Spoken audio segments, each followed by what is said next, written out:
Hi guys, welcome to DVR academy. ఈరోజు ఈ క్లాస్లో మనం మెయిన్గా మనకు ప్రాంతీయ సమానతలు వలసకు సంబంధించి 10 MCQs డిస్కస్ చేద్దాం. ఆల్రెడీ గత క్లాస్లో కొన్ని MCQs డిస్కస్ చేయడం అనేది జరిగింది.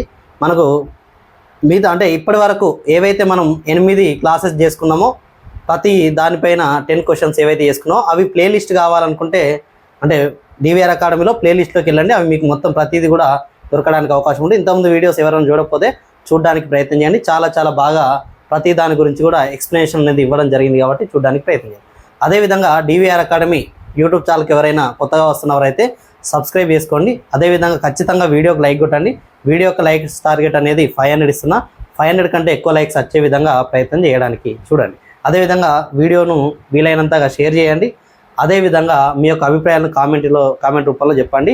మీ యొక్క అభిప్రాయాలు చెప్పడం ద్వారా అదేవిధంగా మీ యొక్క అంటే మీరు బాగుందని చెప్పడం ద్వారా కానీ ఏదన్నా ఒక మంచి కామెంట్ చేయడం ద్వారా మాకు ఇంకా ఎనలేని ఉత్సాహం రావడానికి అవకాశం ఉంటుంది. ఆ ఉత్సాహం వల్ల ఇంకా బాగా చెప్పడానికి మేము ప్రయత్నం చేస్తాం. కాబట్టి మీరు రెస్పాండ్ అయ్యే విధానాన్ని బట్టే నా యొక్క ఎక్స్ప్లెనేషన్ అనేది ఏదైనా ఉండడానికి అవకాశం ఉంటుంది. అదేవిధంగా ఏం లోపాలున్నా ఏమన్నా చిన్న మిస్టేక్స్ జరిగినా మీరు చెప్పచ్చు. ఏం జరిగినా ఇంక ఇట్లా చెప్తే బాగుంటుంది సార్ అని కూడా మీరు చెప్పినా నేను మీ విధానాన్ని బట్టి నేను వెళ్ళడానికి ప్రయత్నం చేస్తాను. ఓకే, టెస్ట్ సిరీస్ ఎవరైనా కావాలనుకున్నా, ఎకానమిక్ కోర్సు కావాలనుకున్నా, అదేవిధంగా మీకు ఇంకా ఎవరికైనా సోషల్ ఎకనామిక్ అవుట్లుక్ కావాలనుకున్నా, ఇండియన్ ఎకనామిక్ సర్వే కావాలనుకున్నా, ఏది కావాలనుకున్నా డివిఆర్ అకాడమీ యాప్ డౌన్లోడ్ చేసుకుని యాప్లో భాగంగా ఇవన్నీ కూడా అందుబాటులో ఉంటాయి. ఒకవేళ ఎవరైనా వీటికి సంబంధించిన టెస్ట్ రాయాలనుకుంటే మనకు టెస్ట్ సిరీస్ అనేది అందుబాటులో ఉంటే తక్కువ రేటుకి ఇవ్వడం అనేది జరుగుతుంది. కాబట్టి డివిఆర్ అకాడమీ యాప్ను డౌన్లోడ్ చేసుకొని టెస్ట్ సిరీస్ రాయడానికి ప్రయత్నం చేయండి. రాసిన తర్వాత మీరు ఇంకా ఈ ఎక్స్ప్లెనేషన్ అనేది వింటే మీకు ఈజీగా ఉంటుంది. యాప్లో కూడా ఎక్స్ప్లెనేషన్ అనేది పూర్తిగా ఇవి అంటే యూట్యూబ్లో రాకముందే యాప్లో మీకు అప్లోడ్ చేయడం అనేది జరుగుతుంది. తర్వాత యూట్యూబ్లో డైలీ ఒకటి మ్యాక్సిమం అప్లోడ్ చేయడం అనేది జరుగుతుంది. కాబట్టి చూడడానికి ప్రయత్నం చేయండి. ఓకే, ఇక్కడ మనం టాపిక్లోకి వెళ్ళినట్లయితే మనకి ఇక్కడ అబ్జర్వ్ చేయండి. ఈ క్రింది వాణిలో సరైన వ్యాఖ్య ఏది? ఈ క్రింది వాణిలో సరి అయిన వ్యాఖ్య ఏది అన్నాడు. 31వ క్వశ్చన్ అండి. 31వ క్వశ్చన్, ఈ క్రింది వాణిలో సరి అయిన వ్యాఖ్య ఏది? ఈరోజు ఫస్ట్ క్వశ్చన్. మరి ఈ క్రింది వాణిలో సరైన వ్యాఖ్య ఏదన్నప్పుడు ఇక్కడ చూడండి, ఇక్కడ అబ్జర్వ్ చేయండి. మనకు 5వ ప్రణాళికలో జాతీయ వెనుకబడిన ప్రాంతాల అభివృద్ధి కమిటీని ఏర్పాటు చేయడం జరిగిందన్న. జాతీయ వెనుకబడిన ప్రాంతాల అభివృద్ధి కమిటీని ఎప్పుడు 5వ ప్రణాళికలో ఏర్పాటు చేయడం జరిగింది అన్నాడండి. మరి ఆప్షన్ బిలో 8వ ప్రణాళికలో అనుసరించిన మార్కెట్ ఫ్రెండ్లీ ప్రణాళిక ప్రాంతీయ సమానతలు తగ్గించడానికి ఎక్కువగా ప్రాధాన్యత ఇచ్చింది అన్నాడు. అదేవిధంగా ఆప్షన్ సిలో 2002-03 సంవత్సరంలో రాష్ట్రీయ సమవికాస్ యోజనను ప్రారంభించారని పేర్కొనడం జరిగింది. కాబట్టి ఇక్కడ ఏమన్నాడు? సరైన వ్యాఖ్య అన్నాడు. యాక్చువల్గా మనకు ఆప్షన్ ఏలో 5వ ప్రణాళికలో జాతీయ వెనుకబడిన ప్రాంతాల అభివృద్ధి కమిటీని ఏర్పాటు చేసిన అన్నాడండి. ఇది రాంగ్ అండి. 5వ ప్రణాళిక కాదండి, 6వ ప్రణాళికలో. ఎన్నో ప్రణాళికల? 6వ ప్రణాళికలో జాతీయ వెనుకబడిన ప్రాంతాల అభివృద్ధి కమిటీని ఏర్పాటు చేయడం జరిగింది. ఏదైతే జాతీయ వెనుకబడిన ప్రాంతాల అభివృద్ధి కమిటీని ఏర్పాటు చేసిందో ఈ కమిటీ ఏమని చెప్పిందంటే వెనుకబడ్డ ప్రాంతాల్లో ప్రారంభించబడ్డ ప్రాజెక్టులు ఏవైతే ఉన్నాయో, అభివృద్ధి కోసం ప్రారంభించబడ్డ ప్రాజెక్టులు ఏవైతే ఉన్నాయో వాటి యొక్క పనులన్నిటి త్వరితగతిన పూర్తి చేయాలని కూడా ఈ కమిటీ మనకు పేర్కొనడం అనేది జరిగింది. ఏ ప్రణాళికలు ఏర్పాటు చేసిండు? 6వ ప్రణాళికలు ఏర్పాటు చేసిండు. అదేవిధంగా ఆప్షన్ బిలో ఏమన్నాడు? 8వ ప్రణాళికలో అనుసరించిన మార్కెట్ ఫ్రెండ్లీ ప్రణాళిక ప్రాంతీయ సమానతలు తగ్గించడానికి ఎక్కువగా ప్రాధాన్యత ఇచ్చిన. ఇక్కడ చూడండి, దీనికి అండర్లైన్, దీన్ని చూసుకోండి, ఎక్కువగా ప్రాధాన్యత ఇచ్చినాను. యాక్చువల్గా మనకు 8వ ప్రణాళిక నుంచి మనకు మార్కెట్ ఫ్రెండ్లీ ప్రణాళికను అనుసరించిన మనం ఆల్రెడీ ఆర్థిక సంస్కరణలు చెప్పేటప్పుడే మనం డిస్కస్ చేసినాం. అంటే మనకు 1991లో ఆర్థిక సంస్కరణలు ప్రవేశపెట్టి 1991 తర్వాత మనకు ఎగుమతులపై దిగుమతులపై ఆంక్షలు ఎత్తివేసి ఎక్కువగా అంటే ఎల్పిజి సిస్టాన్ని తీసుకొచ్చిన అనుకున్నాం. Liberalisation, privatisation, globalisation. దీంట్లో భాగంగా మార్కెట్ ఫ్రెండ్లీ ప్రణాళికను అనుసరించడం అనేది జరిగింది. కరెక్టే. మరి మార్కెట్ ఫ్రెండ్లీ ప్రణాళికను 8వ ప్రణాళిక నుంచి అనుసరించినప్పటికీ కూడా ఇది ప్రాంతీయ అసమానతలు తగ్గించడానికి ఎక్కువ ప్రాధాన్యత ఇచ్చిందంటే ఇది రాంగ్ అని చెప్పచ్చు. ప్రాంతీయ అసమానతలు తగ్గించడానికి ఎక్కువ ప్రాధాన్యత ఇవ్వలేదు, తక్కువ ప్రాధాన్యత ఇచ్చారు. తక్కువ ప్రాధాన్యత ఎట్లా ఇచ్చిళ్ళు? మనకు పెట్టుబడులు ఎక్కడికి వస్తాయి? ఎక్కువగా పెట్టుబడులు ఏవైతే అభివృద్ధి చెందిన రాష్ట్రాలు, అభివృద్ధి చెందిన ప్రాంతాలు ఉంటాయో ఆ ప్రాంతాలకే ఎక్కువగా పెట్టుబడులు రావడానికి అవకాశం ఉంటుంది. అక్కడనే పెట్టుబడి పెట్టి డెవలప్మెంట్ కావడానికి అంటే డెవలప్ అయిన ప్రాంతాలే మళ్ళీ డెవలప్ కావడానికి అవకాశం. ఫర్ సపోజ్ హైదరాబాద్ ఉందనుకున్నాం, హైదరాబాద్ చుట్టుపక్కల మొత్తం డెవలప్ కావడానికి అవకాశం ఉంటుంది. మిగతా ప్రాంతాలు, వెనుకబడ్డ ప్రాంతాలు అదే విధంగా ఉండడానికి అవకాశం ఉంటుంది. కాబట్టి ఇట్లా మనకు మార్కెట్ ఫ్రెండ్లీ ప్రణాళిక వల్ల మనకు ప్రాంతీయ సమానతలు ప్రాంతీయ సమానతలు తగ్గించడానికి ఎక్కువగా ప్రాధాన్యత ఇవ్వలేదు, ప్రాంతీయ సమానతలు రూపుమాపడానికి ప్రాధాన్యత ఇవ్వలేదు, తక్కువ ప్రాధాన్యత ఇవ్వడం అనేది జరిగింది. అదేవిధంగా 2002-3లో మనకు రాష్ట్రీయ సమవికాస యోజన అనే పథకాన్ని ప్రారంభించిండు. మనకి ఇది కరెక్టే.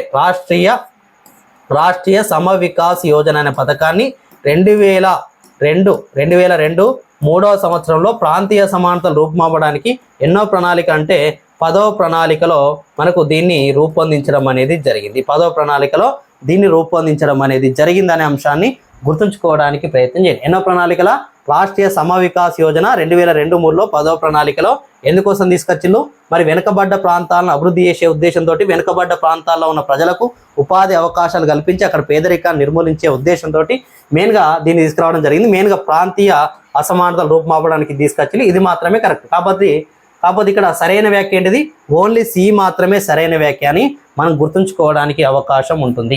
అదేవిధంగా చూడండి 32వ క్వశ్చన్ చూడండి. 2013వ సంవత్సరంలో నియమించిన రఘురామ్ రాజన్ కమిటీ రూపొందించిన బహుముఖ సూచిక.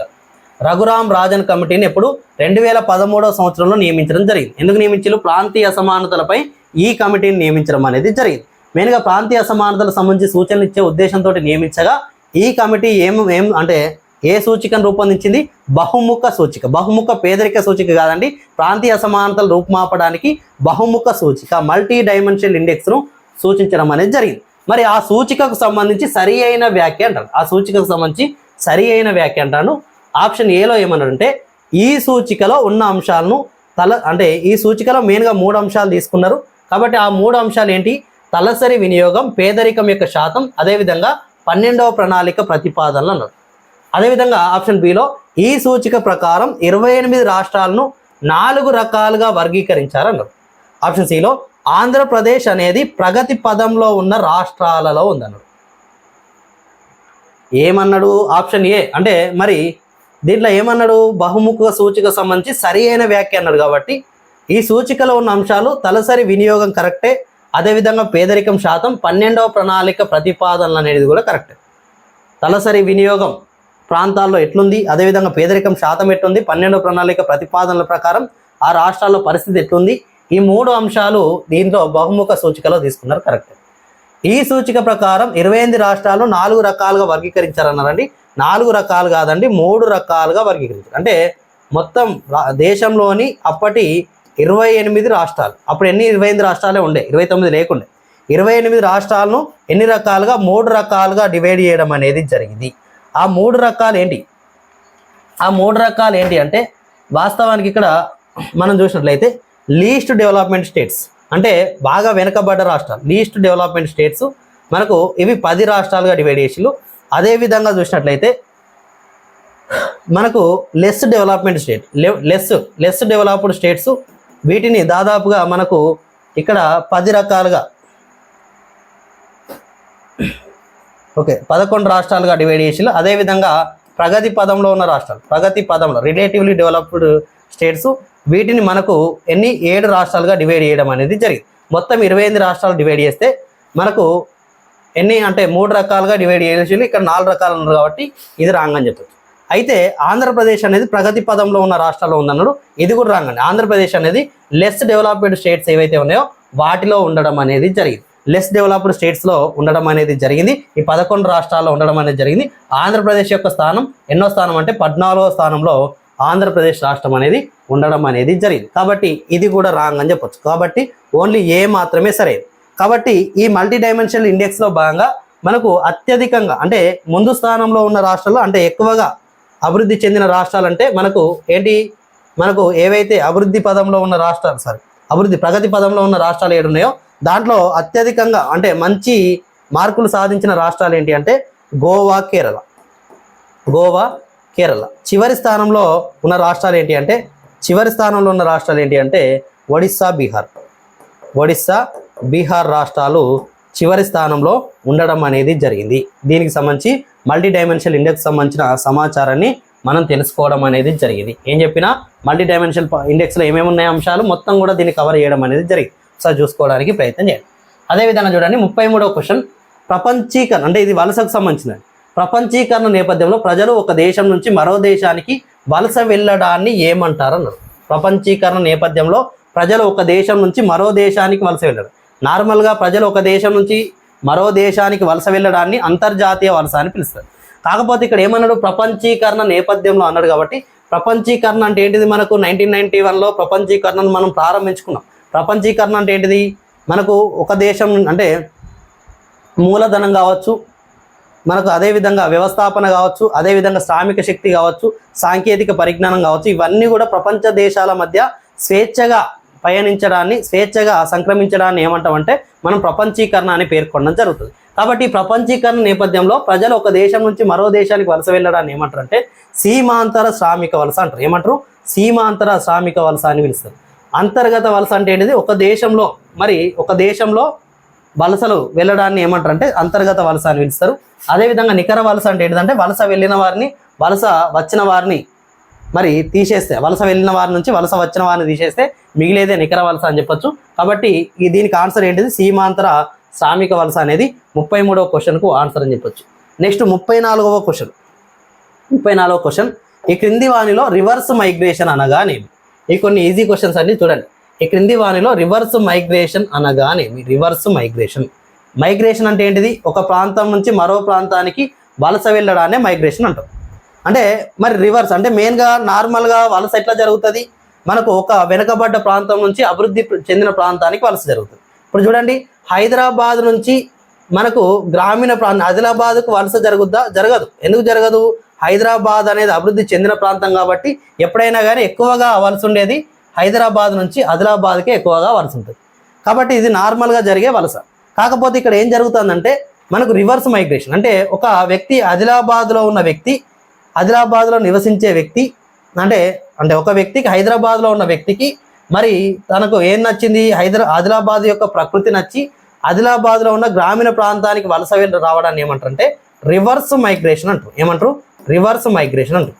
కాబట్టి ఇక్కడ రివర్స్ మైగ్రేషన్ అంటే ఏంటిది, మనకు ఏమన్నాడు, గ్రామాల నుంచి పట్టణాలకు వలస వెళ్ళడమా, పట్టణాల నుంచి పట్టణానికి వలస వెళ్ళడమా, పట్టణాల నుంచి గ్రామానికి వలస వెళ్ళడమా, గ్రామం నుంచి గ్రామానికి వలస వెళ్ళడం అంటే పట్టణం నుంచి గ్రామానికి వలస రావడాన్ని ఏమంటారంటే రివర్స్ మైగ్రేషన్ అని పిలవడం అనేది జరుగుతుందని గుర్తుంచుకోవడానికి ప్రయత్నం చేయండి.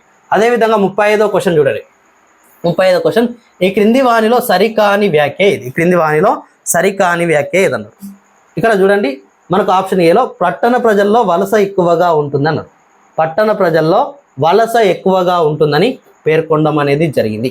అదేవిధంగా చూడండి, ఆప్షన్ బిలో తక్కువ దూరం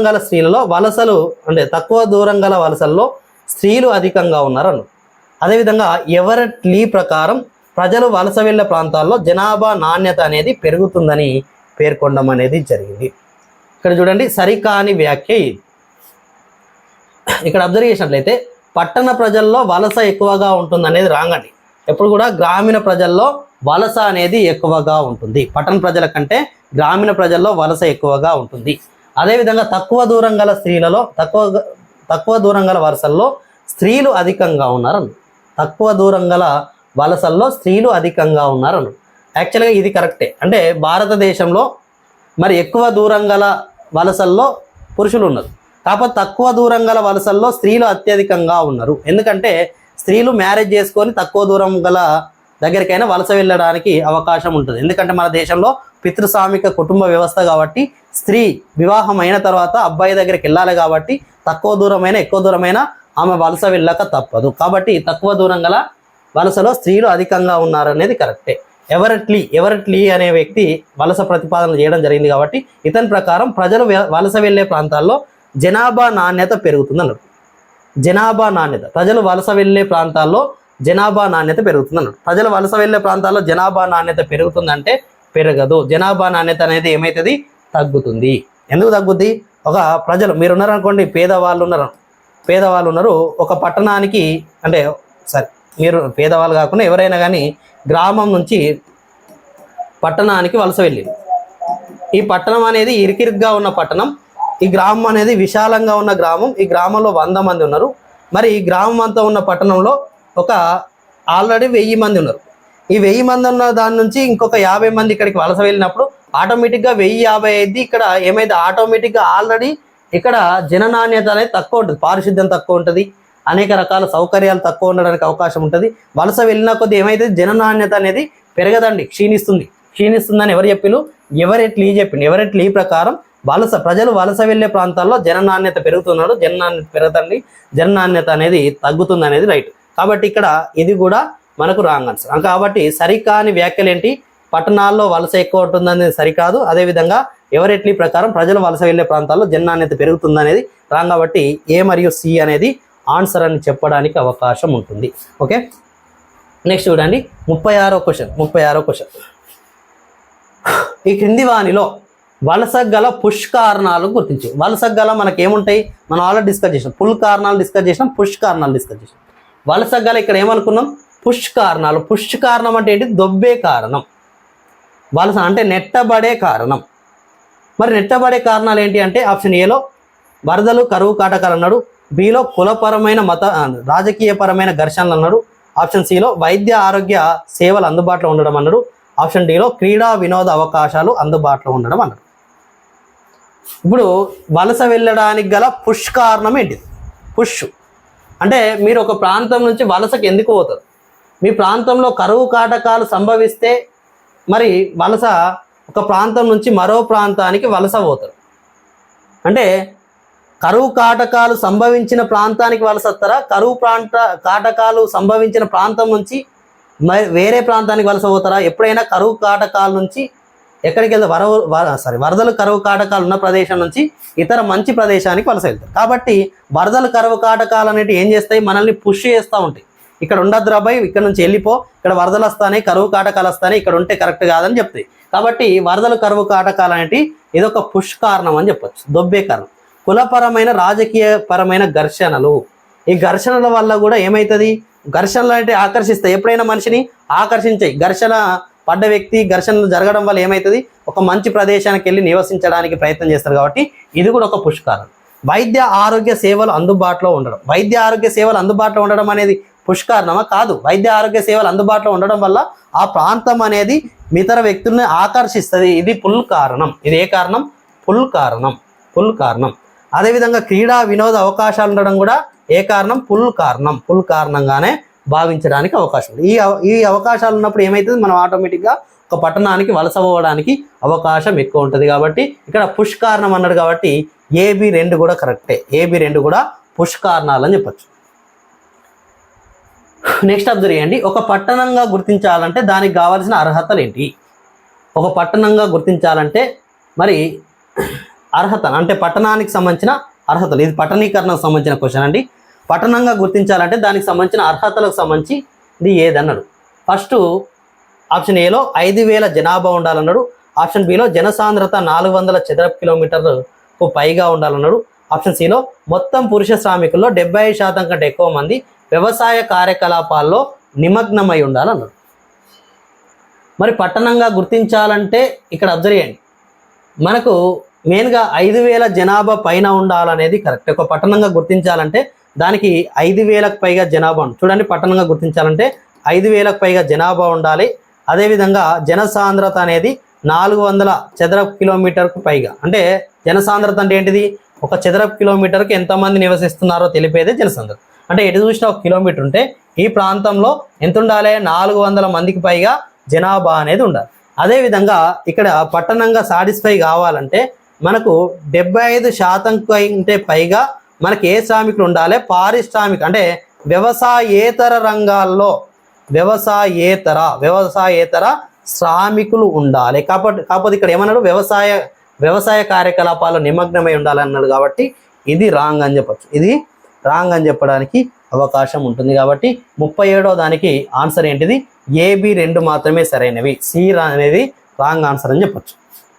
ఇక్కడ వ్యవసాయ అన్నాడు, వ్యవసాయేతర అంటే ఇది కరెక్ట్. ఓకే, నెక్స్ట్ చూడండి. మనకు 38వ క్వశ్చన్. ఈ క్రింది వానిలో సరికాని వ్యాఖ్యను గుర్తించమన్నాడు. మరి 38వ క్వశ్చన్. ఈ క్రింది వానిలో సరికాని వ్యాఖ్యను గుర్తించమన్నాడు. చూడండి 1 సెకండ్.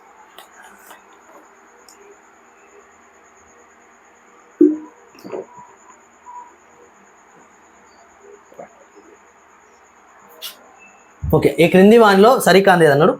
భారతదేశంలో మొట్టమొదటిసారిగా పట్టణ సముదాయం అనే పదాన్ని 1971 జనాభా లెక్కల ప్రకారం ఉపయోగించారు అన్నాడు.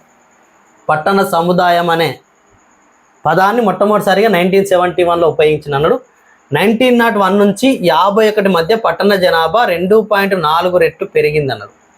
అదేవిధంగా 1951 నుంచి 2001 మధ్య పట్టణ జనాభా 5 రెట్ల కంటే ఎక్కువ పెరిగింది. అంటే నేను అలా క్వశ్చన్లో చూడండి, 5 రెట్ల కంటే ఎక్కువగా పెరిగింది అనేది నేను ఆప్షన్లో ఇచ్చిన చూడండి.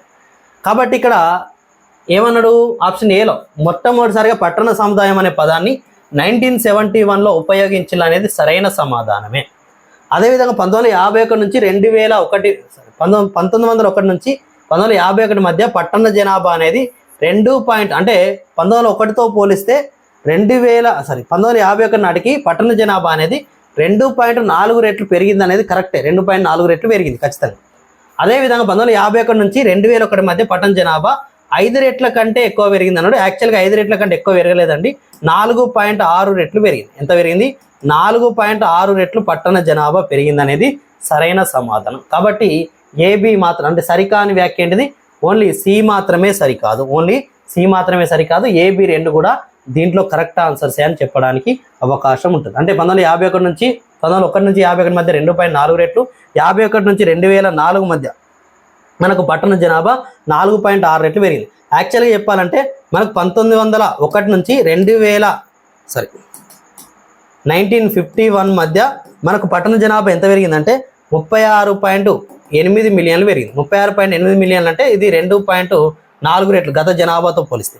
అదేవిధంగా 1951 నుంచి 2001 మధ్య మనకు పట్టణ జనాభా ఎంత పెరిగిందంటే 226 మిలియన్లు పెరిగింది.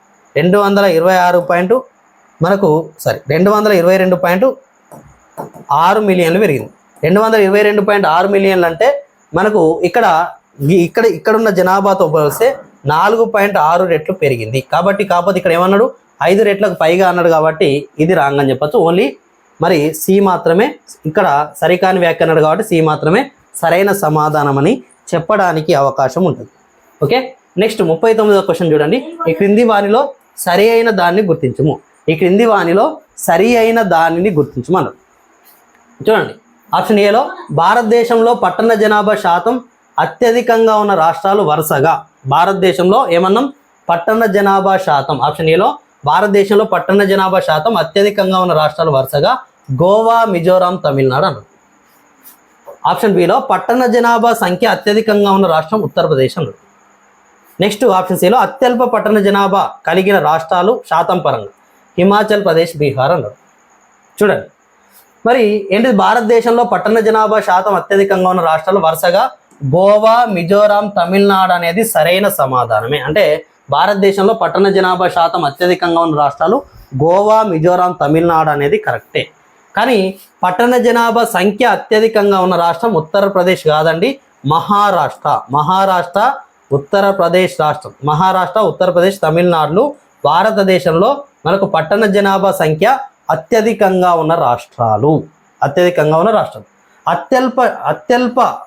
అత్యల్ప శాతం పట్టణ జనాభా కలిగిన రాష్ట్రాలు హిమాచల్ ప్రదేశ్, బీహార్ కరెక్టే. హిమాచల్ ప్రదేశ్, బీహార్ అనేది సరైన సమాధానమే. యాక్చువల్గా మనకు గ్రామీణ జనాభా శాతం అత్యధికంగా ఉన్నాయన్న ఇదే ఆన్సర్ చేయాలి, పట్టణ జనాభా శాతం అత్యల్పంగా ఉన్నాయన్న ఇదే ఆన్సర్ చేయాలి. అదేవిధంగా భారతదేశంలో గ్రామీణ జనాభా శాతం అత్యల్పంగా ఉన్నాయన్న గోవా, మిజోరాం, తమిళనాడు ఆన్సర్ చేయాలి.